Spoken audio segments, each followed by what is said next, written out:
အခုဒီအခုဗီဒီယိုဖိုင်ကတော့ကျွန်တော်ဘာရဲတော့မဟုတ်ဘူးဘုသူတရစရာပညာပေးတွေလည်းပါတဲ့ဗီဒီယိုဖိုင်မျိုးတော့လည်းမဟုတ်ဘူးပုံမှန်ဖြစ်စဉ်အကြောင်းအရာတစ်ခုကိုကျွန်တော်ဝါသနာပါတဲ့video editing ဆိုတာလည်းဟိုလိုပါprofessionally editing လုပ်ထားတာမျိုးလည်းမဟုတ်ကျွန်တော်ဟိုငကိုတွေကငယ်တဲ့7နှစ်15နှစ်လောက်ကတည်းကvideo editing လုပ်ရတာဝါသနာပါတယ်ဆိုတာကိုသိရပေါ့နော်နောက်တစ်ခုကအဲ့တဘာဝလို့ခေါ်မှလားတစ်ပင်နေပန်းပင်နေလေတိုက်လိုက်တာပုံလေးတွေလေတိုက်နေတာဘလို့လေတိုက်နေတယ်တိရွက်ကတစ်ပင်ကဘလို့လှုပ်နေတယ်လဲဆိုတာပေါ့နော်အဲ့ဒါတွေကတော့တကယ်တော့ကျမလို့ဝါသနာပါတဲ့လူတွေကတော့ပြောတဲ့ဥစ္စာကိုဟုတ်တယ်ငါလည်းခံစားရတယ်လို့ထက်တူကြနိုင်ပေမဲ့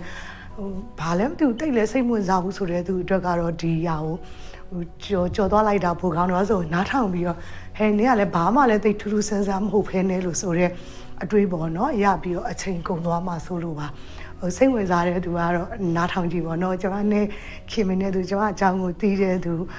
ကျွန်မကိုနှစ်လိုတဲ့သူမျိုးကတော့နှစ်လိုတဲ့သူတွေကတော့ဒါလေးကိုနားထောင်ခြင်းပဲပေါ့နော်အဲဆိုတယောက်ခင်မင်းရတော့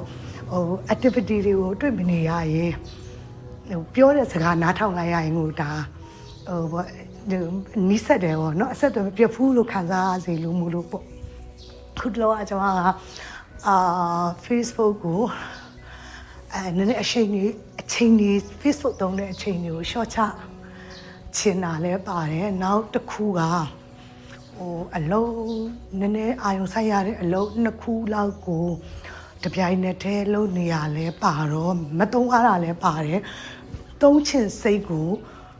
short ချထားတဲ့အတွက်မတုံးဖြစ်တာလဲပါတယ်ပေါ့နော်အဲ့အတွက်တခါတလေမှာကျွန်တော်နဲ့ဒါရင်းနှီးတဲ့အဖွဲ့တွေနဲ့မဆက်သွယ်မိတာပေါ့ကျွန်တော်ဆိုရင်Facebook မှာ check group လေးတွေရှိopat go ဆိုရင်ကျွန်တော်ငယ်လေးတွေကဘယ်လိုပြောလဲမူချိုကလေးကနေပြီးတော့အခုချိန်ဒီအရန်ခက်တဲ့တငယ်ချင်းနေစုဖွဲ့ထားတဲ့အဖွဲ့တကယ်ချင်းနေဆိုလဲ9ယောက်ပါသူတို့တွေနဲ့ဆိုလို့ရှိရင်တောင်မှမတွေ့ဖြစ်ဘူးတလားတစ်ခေါက်တော့မတွေ့ဖြစ်ဘူးကျွန်မမုံဝါမှာလည်းရှိမနေတတ်တဲ့အချိန်ကများလာတာလည်းပါတယ်ပေါ့နောက်O2 ကျွန်မတို့ O2 တွေအရင်ခက်တဲ့တကယ်ချင်းနေဖွဲ့ထားတဲ့ bestie ဆိုတဲ့အဖွဲ့လေးနဲ့လည်းဒီဘက်ကမတွေ့ဖြစ်ပြန်ဘူးမတွေ့ဖြစ်တာကြားနေတယ်ဆိုတော့သူတို့ကနေကဘာတွေလုပ်နေရလဲမတွေ့ဖြစ်တယ်ဘယ်လောက်ထိမတွေ့ဖြစ်လဲဆိုချက်ပေါက်ကနေစကားမပြောဖြစ်တဲ့အပြင်ဖုန်းနဲ့တော့ကျွန်မမပြောဖြစ်ဘူးအေးဘယ်လိုလဲအလုပ်ကိစ္စကလွဲရင်အလုပ်ကိစ္စနဲ့ဆက်သွယ်နေရတဲ့သူကလွဲရင်ကျန်တဲ့အလားပါတလားပါမဖြစ်အောင်ထိမပြောဖြစ်လောက်အောင်ထိကျွန်မကflow stage တစ်ခုထဲမှာရောက်နေလို့ပြောရမှာပေါ့နော်အလုပ်လုပ်တဲ့အချိန်မှာလုပ်တဲ့ပြီးရင်ပြင်ပန်းနဲ့လုံးဝလူက down သွားတယ်ငါအိတ်လိုက်မှကောင်းမယ်ဆိုပြီးတော့အိတ်လိုက်တယ်အဲ့တော့ငါငြိမ်နေပြီးတော့နေပါရမယ်ဆိုပြီးငြိမ်နေလိုက်တဲ့အတွက်ဖုန်းတွေလည်းမဆက်ဖြစ်ဘူးFacebook လည်းနည်းနည်းပပအတုံးနေသွားရပေါ့ပုံမှန်တော့ကျွန်တော် Facebook သုံးရတာကြိုက်တယ်ကြိုက်တာဟိုမို့ကြိုက်လွန်းအားကြီးလို့ကိုမနေဖြတ်ဖို့လုပ်ထားတယ်ပေါ့အခုချိန်မှာတော့တိတ်သုံးချင်စိတ်တောင်မရှိလောက်အလုပ်တွေရှုပ်နေခဲ့တယ်ပေါ့နော်အခုဒါတွေကအစပြောနေတာပါကျွန်မတကယ်ပြောချင်တာကကျွန်မနဲ့ဖေဖေအကြောင်းပေါ့ကျွန်မနဲ့ကျွန်မအဖေအကြောင်းကတော့ဒီမှာကျွန်မမိတ်ဆွေအရင်နေတော်တော်များများကတော့သိကြပါတယ်မိတ်ဆွေအရင်မဟုတ်တော့ Facebook မှာခင်နေတဲ့မိတ်ဆွေပေါ့အပြင်မှာ in-person မတွေ့ဘူးတဲ့သူတောင်မှကျွန်မကတမီးအကြီးတယောက်ဖြစ်တယ်နောက်ဖေဖေနဲ့ပို့ပြီးတော့နီးနီးဆက်ဆက်နေတတ်တဲ့သမီးမျိုးဖြစ်တယ်ဆိုတာတော်တော်များလဲရင်းနှီးတဲ့သူတွေကသိကြတယ်ပေါ့နော်အဲ့လိုသိထားတော့ဒီဘာပြောချင်လဲဆိုတော့ကျမကဖေနဲ့ကျမကခီးမထွက်ဖြစ်တာတော်ကြာနေပြီတော်ကြာပြီဆိုတာကျမကခု49မှာဖေက85ကိုဒီ8လပိုင်းမှာပြည့်မှာကျမအဖေက2019 2020လောက်မှာ major operation နှစ်ဆက်တိုက်ဝင်ပြီးရဲ့နောက်မှာနည်းနည်းကျမ်းမာရေးအရာနည်းနည်းလူကြီးပုံစံပေါက်သွားတယ်ဗောနော်နည်းနည်းနှေးကွေးသွားတဲ့အခြေအနေမျိုးပေါ့နော်လမ်းသွားတာစားတာတောက်တာပါနှေးကွေးသွားတယ်အဲ့ဒီနောက်ပိုင်းမှာကျမတို့ခရီးရှည်မထွက်ဖြစ်တာတော်တော်ကြာပြီသွားတိုင်းလေကျမနဲ့ကျမညီမအလက်ကလေးနဲ့ဖေပါတိုင်းကျမညီမအလက်ကလေးပါတယ်အလက်ကလေးအလက်အကြောင်းကိုပြောဆိုကျမညီမအလက်ကအိမ်မကိစ္စမှာတော်တော်တယ်တွက်တယ်ညံတယ် ကျင်နာရတယ်လူကြီးတွေကိုယူရတတ်တယ်ဘလောက်ထိသူနဲ့ကျမနဲ့ကွာလဲဆိုရင်ကျမအတော်တယောက်ဆိုကျမတော်တော်ချစ်တယ်ဒါပေမဲ့သူနေမကောင်းရင်ကျမနဲ့စေကမ်းသွားခြင်းပပိုးနဲ့ပဲသွားမယ်ကျမတို့အလက်ကိုပပိုးလို့ခေါ်တာပပိုးကကျင်နာတယ်လို့ပပိုးနဲ့ပဲသွားခြင်းတယ်ဆိုပြီးတော့အမြဲတမ်းပြောတယ်ကျမကလိုက်ပို့တယ်နင်းနဲ့သွားတဲ့ဟာတွေဆိုလို့ရှိရင်သွားပေါ့တခြားမျိုးတွေမှာကောင်းနေတဲ့အချိန်မှာကျမနဲ့ခီးသွားခြင်းတော့ဆိုကျမတက်ကြွတယ်ဘေးကနေပြီးတော့ပန်ဖို့ပေးတယ်မှပြောပဲဆိုလို့ရှိရင်ကျမကမျိုးကြီးတစ်မျိုးကိုခရီးသွားတယ်သူ့ကိုခေါ်သွားတယ်သူက try လက်သွားခြင်းနဲ့သွားကျမကဘယ်မှမသွားအိတ်ရှန်ထိုင်ဆောင်ပေးတယ်အဲ့လိုဆိုသူကစိတ်လုံးချုံမှုရတယ်ပေါ့နော်ကောင်းနေတဲ့အချိန်တွေမှာကျမနဲ့အကုန်လုံးကိုသွားခြင်းနဲ့သွားနိုင်တယ်ဒါပေမဲ့သူနေမကောင်းတဲ့အချိန်မှာစေကန်းသွားရင်ကျမနေမှာအလတ်နဲ့ပဲသွားခြင်းနဲ့ယူရခြင်းတာတတ်လို့ပေါ့နော်နှွေးထွေးလို့ပေါ့ကျမကအဲ့လိုနှွေးမထွေးတတ်ဘူးနှွေးထွေးတတ်တာလည်းမပြောတတ်ဘူးအဲ့ဒါလည်းပြင်လို့တော့လည်းပြင်းလို့မရဘူးလို့ပြောအောင်ကလည်းဒါကိုပြင်စရာလို့လည်းခုထိတော့မထင်သေးတာလည်းပါမှာပေါ့နော်အဲ့ကြပြောချင်တာကျွန်မအဖေနဲ့ခရီးသွားတိုင်းဘေးကကျွန်မအလတ်ကအမြဲတမ်းပါခဲ့ပေမဲ့ဒီတစ်ခါခရီးသွားတာကျွန်တော်တော်ကြာတယ်ကြာတဲ့အချိန်ဆိုတစ်ပတ်လောက်ကြာတဲ့အချိန်မှာသွားတော့ပြည်တွင်းခရီးပဲသွားတာပါပဲဒီစကိုင်းတိုင်းကျွန်မတို့နေမန္တလေးတိုင်းနဲ့မကွေးတိုင်းနဲ့ပေါ့နော်ကျွန်မမုံကားနေသွားတဲ့အချိန်မှာဗာလဲဆိုကျွန်မကဒီတစ်ခါဟိုဆောင်ကိုသွားတာကမကွေးကိုသွားတာကကျတို့စတစ်ကိုရာမီတီတစ်ခုတက်ဖို့သွားတာပေါ့နော်အဲ့မှာကျမတို့ဂျဲစာအနေနဲ့ presentation တစ်ခုပေးဖို့လဲပါတယ်ပေါ့နော်အဲ့လိုလေးရှိရဲအဲ့နဲ့ကျမအဖေကကျမတို့ပြိုးလုံကနေပြီးတော့ပြိုးလုံမှာ3ရက်4ရက်လောက်နေလိုက်တယ်အဲ့ဒီကနေပြီးတော့မှမပြန်တော့ဘူးပြိုးလုံလေးလောကိစ္စတစ်ခုကလည်းမပြတ်တဲ့အတွက်ပထမတော့မုံကနေပြိုးလုံကနေမှကျမအဖေနဲ့ကျမနဲ့မုံဝါကိုပြန်မယ်မုံဝါနေမှာကျမတတ်ပဲမကွေးကိုသွားမယ်လို့ရည်ရွယ်ခဲ့ပြီးမယ်ကျမတို့ပြုံးလို့မှလုပ်ကိစ္စတစ်ခုကမပြတ်ဘူးမပြတ်တဲ့အတွက်မုံဝါမပြန်ပဲနဲ့မကွေးကိုပဲဆက်တိုက်သွားလိုက်တယ်ဆက်တိုက်သွားချိန်မှာကျမတို့ကားမောင်းတဲ့ကလေးတယောက်ရဲ့ဖေရဲ့3ယောက်ပဲသွားလိုက်ရတယ်ပေါ့နော်အဲ့လိုသွားတဲ့အချိန်ဘာဖြစ်လဲဆိုတော့ကျမကသွားတဲ့ခီးရှောင်းမှာပြုံးလုံးကနေမကွေးသွားတဲ့ခီးရှောင်းမှာကျမကအဲ့လိုအစားကျမမာတတ်တယ်ခီးသွားအဲ့ကျဘိုက်နာတယ်ဆိုလုံးဝမလုံနိုင်လောက်အောင်ကိုကျွန်မဘိုင်းနာပြီးတော့တနေကုန်ဘာမှမဆောင်ပြုံးလုံးကနေမခွေးကိုတလန်းလုံးဘာမှမဆောင်အဖေတခုခုသွားစဉ်းစားလဲကျွန်မမဆောင်ကားပေါ်မှာမအိပ်ပြီးတော့နေခဲ့တယ်ကျွန်မဆိုတဲ့သူမျိုးကဘလောက်ထိဥစားစားတယ်လဲဆိုရင်အိမ်မှန်လိုပဲဆက်မှန်လိုပဲဘလောက်ပဲခရီးသွားနေနဲ့2နာရီခွဲရင်တီတိုင်ကျွန်မကိုလက်ဖိတ်ဆိုင်တစ်ဆိုင်တော့လက်ဖိတ်ဆိုင်နီးတဲ့လက်ဖိတ်ဆိုင်တော့ဝင်ပြီးလက်ဖိတ်တောင်းကြအောင်ဆိုတဲ့သူမျိုးဖြစ်တဲ့ကျွန်မတောင်းတစ်ခါမအီမသားပေါ့နော်ဘိုက်ကအစားမားခဲ့တော့မအီမသားကြီးဖြစ်အန်ဂျင်နဲ့အန်ဂျင်ဘိုက်ကြီးကဘလို့ကြီးလည်းမသိဘူးဆိုပြီးတော့ကျွန်မလွတ်ကိုမလုံနိုင်တဲ့ဘာလည်းပဲအီမမတော့တိုင်းမဲ့နေရရပေါ့အဲ့လိုဖြစ်တဲ့အတွက်အဲ့လိုဖြစ်တော့ခါကျကျွန်မမကွေးရောက်တော့ဟိုတယ်မှာပေါ့နေရညပိုင်း7နာရီလောက်မှ8နာရီဟုတ်တယ်9နာရီ10နာရီလောက်မှကျွန်တော်တို့မကွေးကိုရောက်အဲ့ဟိုတယ်မှာသူနေရာချတော့လေအဖေကလည်းတောက်လျှောက်ပကားကလည်းခက်ချက်ကြလေးစီးခဲ့ရတော့သူကားပေါ်အစင်းမှလည်းသူနည်းနည်းပြင်ပန်းတယ်ပေါ့နော်ခြေအောက်တွေပါတွေကလည်းနည်းနည်းတောင်းနေတာပေါ့တောင်းကျွန်တော်ကလည်းမသားဖြစ်နေတော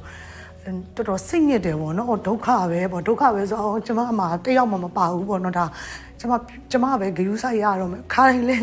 ကျွန်မဂယူးဆိုင်ပါတယ်ဒါပေမဲ့ကျွန်မညမအလက်လို့တော့ဒီဖနက်ကိုလည်းနဲ့စီးပေးတာလုတ်တဲ့ကိစ္စမျိုးတော့ကျွန်မလှုပ်ထားတော့မရှိဘူးပေါ့နော်ဒါကလည်းလှုပ်လို့မရှိဆိုတော့ဘေးကဘာတယောက်ကလုံနေတော့ကျွန်မမလိုဘူးပေါ့နော်ဒီတစ်ခါကတော့ကျွန်မနည်းနည်းအုံနောက်6သွားရအောင်ကျွန်မမှအလုပ်ကိစ္စကလည်းပါသေးတယ်ဒီတိုင်းပဲမကွေးရုံးဝဲကိုကျွန်မဒီတိုင်းပဲကလေးနဲ့စကားတွေပြောလှုပ်ထားတဲ့စရင်နေစစ်သူတွေနဲ့မီတီလေးတွေလှုပ်ဒီလိုမျိုးပေါ့ပါသွားတဲ့ခီးစင်မျိုးလည်းမဟုတ်ဘူးနောက်ပြီးရင်2ရက်နေပြီးရင်ကျွန်မကပြန်လာရမှာသူအလုပ်တွေကလည်းဒီပြုံးလို့ရှိရအလုပ်တွေကလည်းပြန်ဆက်လုပ်အောင်မှာဆိုနည်းနည်းအုံနောက်6နေရမျိုးလည်းပါတာပေါ့လူကနေမကောင်းစိတ်ကလည်းမကြည်မသာကြီးနေပေါ့နော်အလိုကြီးဖြစ်နေတဲ့အချိန်မကွေးမှာညဟိုတယ်မှာတညလောက်အိတ်လိုက်ကြရောအိတ်လိုက်ပြီးတော့မနေ့ရောက်တော့ဘာဖြစ်လဲဆိုတော့6နာရီလောက်မှာကျွန်မအဖေ6မှတ်တင်လောက်မှာကျွန်မနိုးလာဖေကလည်းနိုးရောကျွန်တော်တို့ကဖေနဲ့ကျွန်မနဲ့တခန်းပေါ့နော်တခန်းနဲ့ယူလိုက်တယ်တခန်းနဲ့ယူမှလည်းဖြစ်တာပေါ့ဖေရှူပေါက်တဲ့ဘာညာဆိုကျွန်မလဲမှပြုတ်မှလဲဆိုတော့လေဟာလင်းတော့ဖေကအခုရှူပေါက်တယ်ဆိုရင်အများအားရှူကိုသူ့အိယာပေါ်မှာရှူအသေးတိုးထားပေးရတယ် ကိုအိယာကိုမဟုတ်လို့ထင်တယ်အဲ့မှာရှူနည်းနည်းမှောက်သွားတယ်ထင်ပါရဲ့အိယာပေါ်မှာနည်းနည်းအကွက်ဖြစ်နေတာပေါ့နော်အဲ့မှာကျမလည်းနည်းနည်းစိတ်ရှုပ်တော့ဟာဒုက္ခပဲရေကတော့ချိုးပေးရမယ်ကျမဖြူကျမရေချိုးပေးမှဖြစ်မယ်နောက်တစ်ခုကကြတော့ reception ကိုဒီပစ္စည်းတွေအကုန်လုံးဒီဘက်ကတည်းကပစ္စည်းအကုန်လုံးကိုလာသိမ်းလျှော့ပြုတ်အကုန်လုံးဒီနေ့အကုန်အပြီးလို့မနေခင်းနေခိုင်းရမယ်နောက်တစ်ခုကကျမက8ခွဲမှာ meeting room နဲ့ဒါပေမဲ့အဲ့ hotel မှာမယ် meeting လုပ်တာဆိုတော့meeting room ကိုကျမကအပေါ်ဆုံးထက်က meeting room ကိုကျမ8နာရီမခွဲခင်မှာရအောင်သွားရမယ်မနေ့တနေ့ကုန်လမ်းပေါ်မှာဖြစ်ပြီးညအနေနဲ့ကောင်းတော့ကျမ presentation ကိုလုံးဝကျမ presentation ပြီးခဲ့ပြီအချောတော်တက်ခဲ့ပြီမကိုမေမျိုးမှာချောတက်ခဲ့ပြီမဲ့ကျမပြန်ပြီးတစ်ခေါက်ကိုအချမ်းမြင်ကျမမကြည့်ရသေးဘူးပေါ့နော်ဟာနောက်တစ်ခုကကျမမကွေးပြိုးလို့မှနည်းနည်းအေးတော့ခေါင်းလျှော့တဲ့အလုပ်တွေကျမမလုပ်ခဲ့ဘူးပေါ့နော်ဘိုးလင်းပြောရင်ရေတောင်မချိုးပါဘူးအဲ့လိုမျိုးဆိုတော့ဟာငါဒီလိုမျိုးကြီးတော့လဲ smart မဖြစ်ဘဲနဲ့ဒီခေါင်းကခက်စီစီပုံစံနဲ့တော့ငါဒီလိုကြီးတော့ presentation လုပ်ရှင်ပေါ့ကျမပြောလိုက်တဲ့စကားတွေကလည်းနှစ်သာရှိ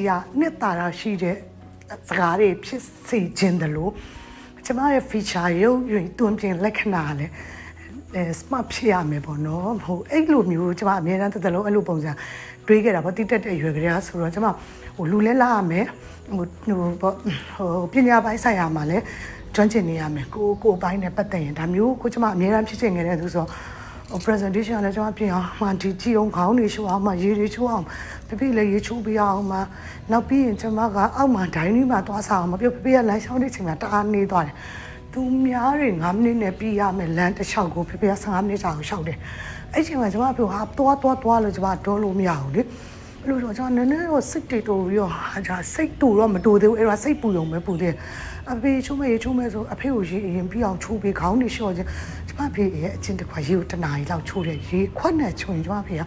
200နဲ့300ကြားထဲမှာရေချိုးတယ်ကျမအမေနဲ့အများတန်းရဖြစ်ရတယ်အဲ့ဒီကိစ္စကိုဟိုပုံမှန်သူရေတို့မျိုးချိုးနေနိုင်တဲ့အချိန်သူ့ခွက်ကိုသူကင်ပြီးချိုးတဲ့အချိန်မှာတော့ကိစ္စမရှိပေမဲ့အခုလိုအချိန်မှာကျမတို့တစ်နှစ်လောက်ရှိပြီပေါ့နော်ဟိုချိုးပေးကြတယ်ချိုးပေးဆိုရင်ကျမအသိချိုးပေးတာမရှိပါဘူး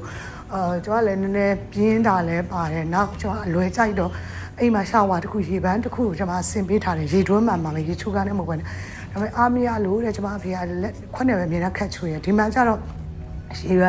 ရေပန်းဆိုရင်ကျမအောက်ကကြွေပြားလည်းကောင်းပါတယ်အခန်းလည်းတော်တော်ကောင်းတော့ကြွေပြားမချော်ဘူးပေါ့ဒါပေမဲ့ဟိုသွားနေကြလားနေကြမဟုတ်တော့ချော်မှဆိုပြီးခေါင်းလျှော်ရေချိုးအကုန်လုံးလုတ်ပြီးတဲ့အချိန်မှာ6နာရီမှစလို့တဲ့6နာရီခွဲပေခဏကျမရေဟိုပေါ့ခေါင်းတွေပါလျှော်ပေရောကိုကင်ပြီးတော့ချိုးနေအောင်ဆိုပြီးကျမဒီဘက်မှာအဝတ်တွေပါတယ်ပစူးတွေပါတယ်လျှော်ပြီးတော့ဝေယနာမှာထုတ်ပြီးတော့လှန်တော့ laundry ဆိုရင်လည်းသူကမပေးရအောင်လို့ပြောတယ်မပေးနေအိမ်ကြမှာလျှော်ခိုင်းဘယ်ဖြစ်မှလဲကျွန်တော်တို့ကနောက်ထပ်ခရီးကဘယ်နှစ်ရက်3-4ရက်လောက်နေရအောင်မကိစ္စလေlaundry ပြည့်လဲသူအဲ့ဒါကြီးကိုစိတ်ဆိုးနေအောင်မှာဆိုတော့စိတ်ကြီးကစိတ်ဆိုးတယ်ဆိုတာကျွန်မတို့ order လောက်တာမျိုးမရှိပါဘူးဒါပေမဲ့သူ့မျက်နှာကြီးမကြိုက်ဘူးသူမျက်နှာမကြိုက်တဲ့ပုံပေါ်လဲကျွန်မမနေတတ်တာပေါ့နော်အဲ့ကြတော့ကိုယ့်ကိုအဲ့ဒီဟိုတဲ့အရှိစပျားကြီးတွေနဲ့တခါတည်းရှော်ပြုတ်အင်ကြီးတွေဆိုးတွေကိုရှော်ပြီးလှမ်းပြီးတဲ့အချိန်ကျွန်မပြန်လာတဲ့အချိန်6နာရီခွဲပြီကျွန်မသွားတာ7မိနစ်လောက်ပေါ့နော်ဟိုအပြင်မဝယ်ရနားလေးကိုထုတ်လှမ်းနေစဟာ6ခွဲပြီးတော်ဆိုတော်ဘူးတဲ့ကျွန်မအဲ့ဒေါသဖြစ်သွားကျွန်မလုံးဝမဲ့လို့တို့ရေတွက်တန်းစီပြီးပြလိုက်တယ်အဲ့ဒီတော်မှဖြစ်မယ်လို့အိမ်မှာလုပ်လို့မရဘူးလို့ကျွန်မဘာ presentation အတွက်မှလည်းကျွန်မဘာပြင်ဆင်ရသေးဘူးလို့ကျွန်မခေါင်းလျှော့အောင်မယ်ကျွန်မအလှပြအောင်မယ်လို့ကျွန်မအချိန်မရှိဘူးလို့ဒီလိုမျိုးလုပ်နေတော့ကျွန်မစိတ်ဆိုးတော့မှမဲဆုံမှာသူကငြိမ်ကျသွားပြီးတော့9မိနစ်လောက်အတွင်းမှာတော်မယ်ဆိုတာဖြစ်သွားတာဖြစ်ပုံပြောကျွန်မကလေတကယ်ကိုအဲ့ဒီအချိန်မှာခေါင်းတွေပါတုပ်ပြီးတော့ဒီမဲ့သူ့အဝတ်စားတခါတည်းထုတ်တာအဝတ်စားဆိုရင်လည်းကျွန်မအဖေကလုံးဝ best ပဲဖြစ်မိုးဘူးအဲ့ဒါဘလောက်လဲဆိုတော့ CT scan ရိုက်နေတဲ့အချိန်မှာတောင်မှဆရာဝန်တွေကတောင်မှကျွန်မကိုရည်ရတဲ့ဆင်ဒီသူ CT ရိုက်ဖို့ဆိုပြီးအင်ကြီးကိုလဲလိုက်တဲ့အနွေးအဲ့ခေတ်ကဆောင်းရသည်ပေါ့အဲ့ဒီခေတ်ကဘယ်တော့မှအဲ့ဒီချိန်ကဆောင်းရဆိုအဆောင်းရနှစ်ဖက်လာကုတ်နှစ်ဖက်လာပေါ့နော်ဂျာစီလို့ကျွန်မအဖေကတော့ခေါ်တာပဲကျွန်မကတော့သိပြီးမသိပါဘူးအဲ့နှစ်ဖက်လာအင်ကြီးအပေါ်အနွေးအင်ကြီးကိုသူကပထမခဲအောင်နဲ့အစိမ်းပုတ်ထင်ပါတယ်အဲ့ဒီအင်ကြီးကတစ်ဖက်ကခဲအောင်တစ်ဖက်ကအစိမ်းပုတ်ကျွန်မတို့အဲ့လိုတွေမတွေးသိပြီးမတွေးပါဘူးအစိမ်းပုတ်လိုက်ပါဘလို့ဖြစ်နေအောင်ဒီတိုင်းမဟုတ်ဘူးလေကျွန်မဘာလို့ဒီတိုင်းမဟုတ်တာနင်းပစိုးနေမှာမကြိုက်တာဆိုဘေးကဆရာဝန်ကြီးဆရာမတွေကတခိခိနဲ့ရေးစားတဲ့အစိမ်းကိုဖြစ်သွားတယ်ခဲ့ကြည့်ဦး တလောက်နေမကောင်းလို့ CT စကန်ရိုက်နေတဲ့အချိန်မှာချွတ်ပြီးပြောင်းတဲ့အချိန်မှာတော့မှလုံကြီးနဲ့ match ဖြစ်တဲ့ဘက်ကနေကျမကိုလိုမျိုး show မပွေးလို့တဲ့ဖြစ်ပုံကျမစီစာကြောင့်ကိုယ့်ကဖြစ်တာအဲ့ဖေဖေရဲ့ဂျင်းနဲ့ပါတယ်အဲ့လိုလူမျိုးဆိုတော့ကျွန်မအင်းကြီးဆိုလို့ရှိရင်လည်းဟိုလက်ရှိမပါဘူးလားဇင်းလက်ရှိမပါဘူးလားအကွက်လက်ရှိမပါဘူးလားငါလက်ရှိမဝစ်ချင်တာ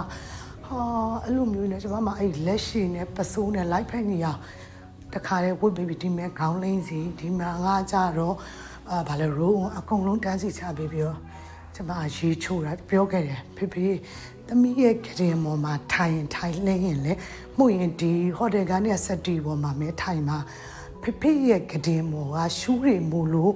ရှာလျှော်ခိုင်းမှု reception ပြောထားတဲ့အတွက်သူတို့မလဲပြေးမချင်းဖေဖေအိမ်မှာမထိုင်နဲ့လူပြောပြီးကျမကရေချိုးကနေဝင်ပြီးမြောင်ခေါင်းနေလျှော်ရေချိုးပြီးကျမပြန်ထွက်လာတဲ့အချိန်မှာနေရာနည်းနည်းလေးပဲကျန်တဲ့ပေါ်မှာမှုရလေးပေါ်မှာတည်တည်လေးထိုင်နေတာကကျမဘလောက်ဒေါသဖြစ်သွားမလဲစဉ်းစားကြည့်အောင်ဆိုရင်တဲ့ရှူးတွေဆိုမှဆိုလို့မို့လို့ရေချိုးပေးထားတာကိုနောက်ပြီးဒီဘက်ဆိုပြုတ်ကြနိုင်တယ်လေကျမစိတ်တွေဆိုးတာပေါ့ဒီမဲ့လို့ကျမကအချိန်လူကိုကပြီးတော့စိတ်တွေပြင်ပန်းခိုင်းဘာမှပြင်စမနေရေချိုးပေးထားအောင်မထိုက်တာအောင်မလုပ်ပါနဲ့ဘာကျမကလည်းပြောတော့တာပေါ့နော်အဲ့လိုပြောလိုက်မှစက်တီပေါ်မှာပြောင်းရွှေ့ပြီးထိုင်တော်မူတယ်ဟာကျမလေးဘလို့မျိုးတွေးလဲဆိုတော့ကျမအကုန်ပြီးမြန်မြန်စစနေလို့ခေါင်းနေရလဲမချောအား dry ရလေးလိုက်ရှာပါညာကူကအကုန်ပြီးရချိန်မှာကျမက8နာရီထိုးနေပြီ8နာရီထိုးရင်တော့ဖြူအောက်ကိုဖာစင်အောက်ကိုဆင်းပြီးတော့ခါကြတော့ dining room နဲ့ breakfast စားတဲ့အချိန်မှာလဲဟိုကစားမလားဒါစားမလားဟိုကမကြိုက်ဘူးဒါမကြိုက်ဘူးဟိုကမကြိုက်ဘူးလို့ရှိဘူးဥမာအဲ့နေရာမဝင်ကကျမမရမဝင်ကဆိုကျမလည်းမဝင်ကဆိုဝင်ကပြင်တယ်လို့ပြင်လိုက်တာပေါ့အဲ့ဒီမှာစားပြီးတစ်ခုပြီးဖေဖေကိုအရင်ဆုံးချပြီးမှကျမဘက်ကိုချပြီးကျမစားသူစားတော့ကျမဘာပြောလဲဆိုနေရတယ်ဘာလို့မလို့ရမုန်းသားတွေကိုဖတ်တွေထည့်လာတော့နဲ့ဖေဖေရတဲ့ရည်ကြီးပဲတောက်ချင်တာအဖတ်တွေဆိုတော့လကားဖြစ်ပြီးတဲ့ကိုလေးကျမဘလောက်တိုးတယ်လဲမမင်းနဲ့အချိန်မှမရှိလို့မှလောနေပါတယ်ဆိုရဲမွေးငါ့ကိုအရင်မထက်နဲ့ဖမ်းမထက်နဲ့အဲ့လိုကြီး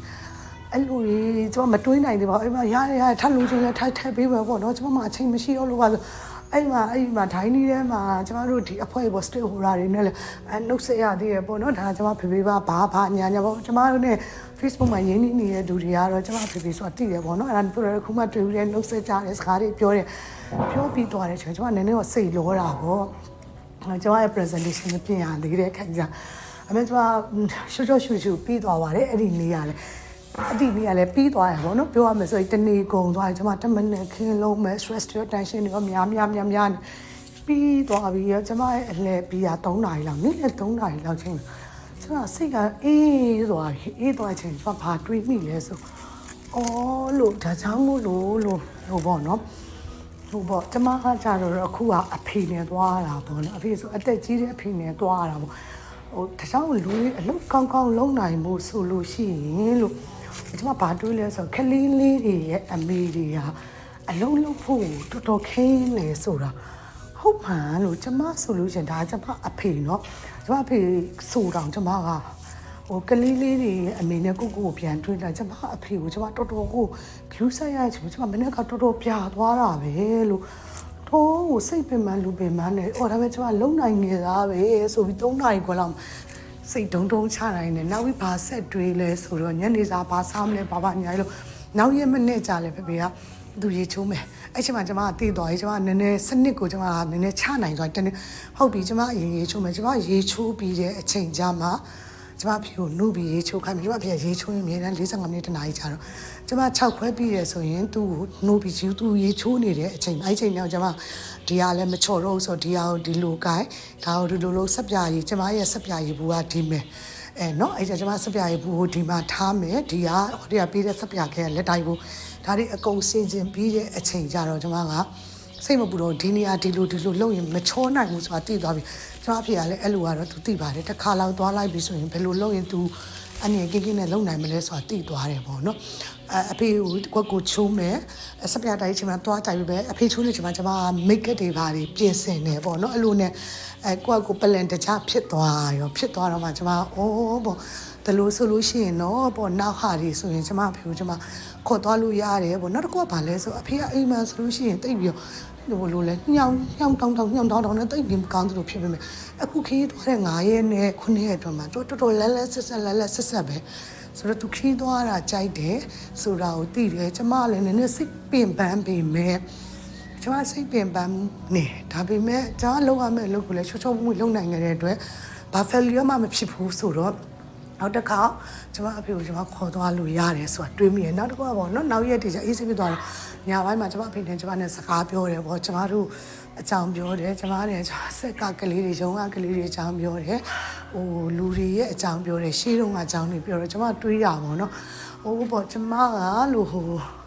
ဘာလို့ဆိုဖေနဲ့ကျမနဲ့သွားတဲ့နိုင်ငံခြားခီးရနန်းနင်းပေါ့တရုတ်ပြည်ပေါ့နော်အဲ့တော့တရုတ်စမှုပြပွဲထင်ပါတယ်အဲ့လိုမျိုးသွားတာနော်လို့အဲ့ဒီမှာကျမတွေ့တယ်အော်လို့ဒီပေါ့နော်ကျမငငယ်တုန်းက